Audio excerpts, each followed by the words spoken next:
Magandang araw mga kaibigan. Bigyan natin ng reaction, opinion itong post ang balita ngayon. Title, Mga hindi naniniwala, pwede mag-volunteer, itutulak sa bangin. Habi naman to eh.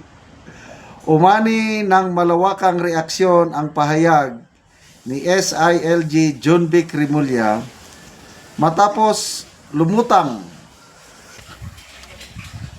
ang isang bahagi ng kanyang radio interview kung saan sa gitna ng talakayan sa pagkamatay ni dating DPWH Undersecretary Maria Catalina Cabral, nabanggit ang linyang nag-aanyaya sa mga nagdududa na ito na, mag-volunteer upang itulak sa bangin at tignan kung pareho ang lalabas na resulta. Ang naturang pahayag na sinabayan pa ng magaan at pabirong tono at tawanan ng mga kapwa panauhin sa programa ay mabilis na kumalat sa social media at tinuligsa ng netizens, abogado at ilang personalidad bilang hindi angkop at walang sensibilidad. Lalo't ang pinag-uusapan ay isang kamatayan na patuloy pang iniimbestigahan. Sa panayam, ipinapaliwanag ni Remulla ang mga naunang detalye ng kaso, kabilang ang blunt force trauma, tinatayang 30 metrong pagbagsak at batuhing terrain bilang paliwanag kung bakit consistent umano sa aksidente ang natuklasan. Gayunman, ang banat na mag-volunteer at itulak ang mas tumatak sa publiko kaysa sa technical na paliwanag ng kalihim. Kung di sila naniniwala, pwede naman sila mag-volunteer. Itulak namin doon para makita nila kung pareho talaga ang lalabas doon, di ba? Hindi ko masyadong kakilala itong John Vic Remulla. Ngayon ko lang nakikilala yung tunay niya na style. Palabiro. Kasi nga, nung kasagsagan ng bagyo, kailan ba yun? May habagat, bagyo. Tapos nag-a-announce siya, mga abangers. Abangers.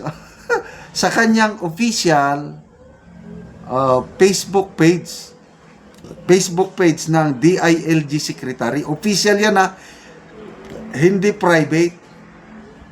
Pabiro ang dating. So, binatikos siya doon. Binatikos siya, abangan nyo ang bagyo, parang gano'n. Kalamidad na nga, tapos gagawin pa ng pabiro. Binatikos. Ganon daw siya talaga. Style niya na yun. So, itong kanyang statement na ito, ganon din yung natural niyang pabiro ba? Kailan, depende kasi ang dating sa biro. Pero pwede mag-volunteer kayo at itutulak namin kayo sa bangin para makita ko. Masamang biro po yun. Kaya hindi mo masisi ang mga netizens na mag-react at tuligsain. Okay? So, I don't know kung magbabago ba siya. Ano ba ito? Marami na akong nababasang post na parang willing siyang kakandidatong presidente o hindi naman willing. Siya talaga ang napipisil ng Marcos administration na kakandidato sa 2028. Kasi wala namang iba eh. To me, sa lahat ng alyado ng Marcos administration, siya na ang pinaka the best. Although, not ibig sabing mananalo, pinaka the best among them. Romualdez, wala na eh. Sino pa ba? Si Tulfo, Rapi Tulfo, hindi naman nila kalyado. paiba-ibang ko nun. So, Junbic. So, kung ganito ang style ni Secretary Junbic Rimulya, pag hindi siya nagbago, wala. Maraming matu-turn off sa kanya. At siguradong kolelat siya sa eleksyon pag ganitong style. Parang style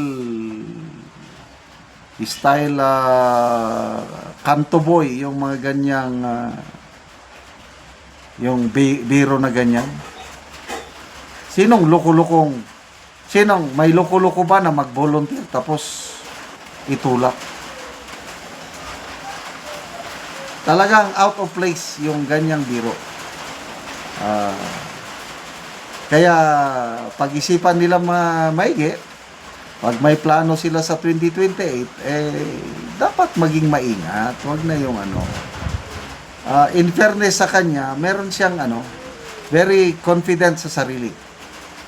Kaya nga nung mga rally, ganun siya. Tapos, wala kaming sasantuhin. Aaristuhin namin yun, ikukulong, mga ganon.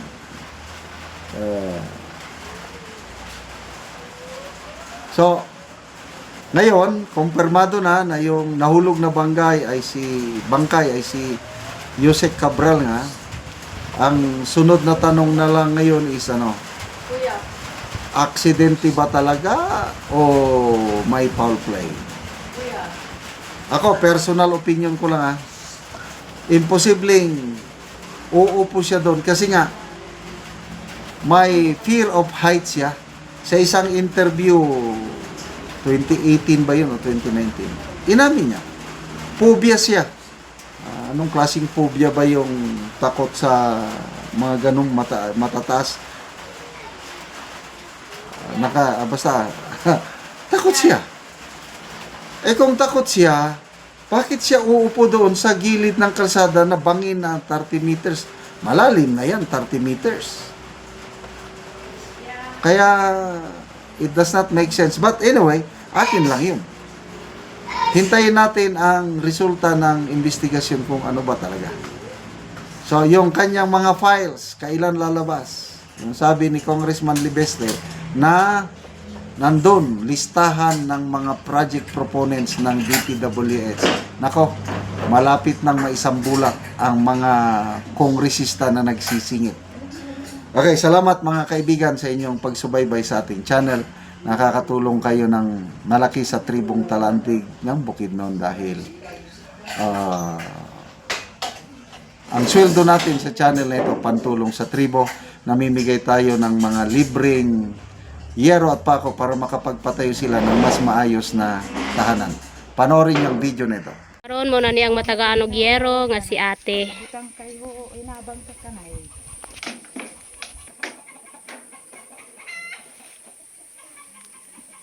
So mao ni ang balay ni ate. So kawayan lang siya.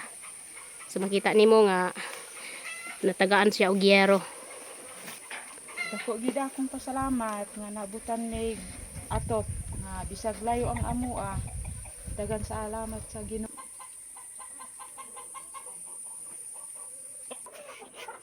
So mao na ni ang ilang atop nga kawayan lang. So makita nimo.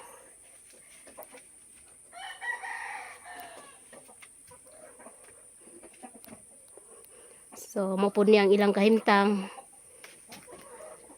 ng mga gamit.